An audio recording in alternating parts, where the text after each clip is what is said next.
மனிதனை இறைவன் சோதிக்கக்கூடிய சோதனைகளில் மிக முக்கியமான அடிப்படை சோதனை பயத்தை கொண்டு ஒரு மனிதனை சோதிப்பது. நஷ்டம் ஏற்படும் போதோ, இழப்புகள் ஏற்படும் போதோ, தோல்விகள் ஏற்படும் போதோ முதலாவது அவனுடைய உள்ளத்தில் வருவது பயம்.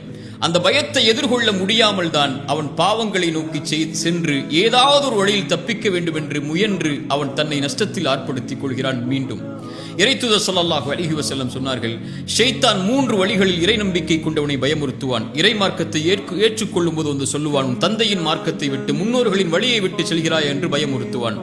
இறைவனுடைய வழியில் இறைவனை வணங்கக்கூடிய மக்கள் இருக்கக்கூடிய ஊரை நோக்கி ஹிஜ்ரத்தை மேற்கொள்ளும் போது வந்து சொல்லுவான், உன் ஊரை விட்டு செல்வத்தை விட்டு பிரிந்து செல்கிறாயா என்று பயமுறுத்துவான்.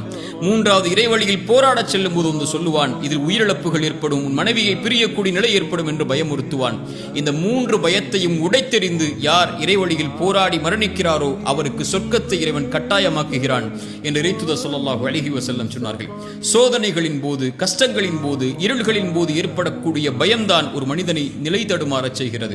மூசாவின் தாய் பயந்தார்கள், ஃபிரௌன் உடைய கரத்தில் இந்த ஆண் குழந்தை கிடைத்தால் அறுத்து விடுவான் என்று. இறைவன் கூறினான் மூசாவின் தாயை பார்த்து, லா தஹாஃபி, பயம் கொள்ளாதே மூசாவின் தாயே, ஆற்றில் விடு, நான் சொல்கிறேன் விடு, இந்த குழந்தையை உன்னிடத்திலே மீட்டு கொண்டு வருவேன் என்று.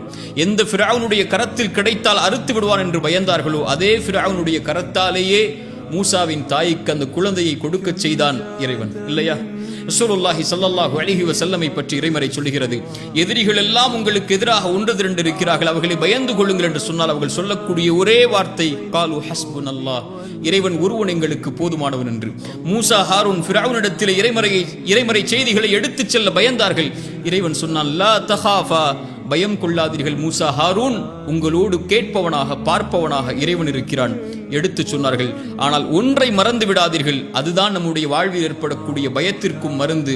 ஒலா தனியா ஃபி திக்ரி, என் நினைவிலிருந்து விலகி விடாதீர்கள் ஒரு காலம். என்னை பயப்படுங்கள், இந்த உலகமெல்லாம் உங்களை பயப்படும். என்னை பயப்படாமல் உலக காரியங்களையும் வஸ்துக்களையும் எதிர்காலத்தையும் நஷ்டங்களையும் இழப்புகளையும் பயந்து கொண்டிருந்தால், என்னை மறந்து விட்டால் உங்களுடைய வாழ்வு முழுக்க இருளாலேயே சூடப்படும். இறைவனை பயப்படுபவர்களுக்கு எல்லா வழிகளும் எளிதாகும், இறைவனை மறப்பவர்களுக்கு எல்லா வழிகளும் இறுக்கமாகும்.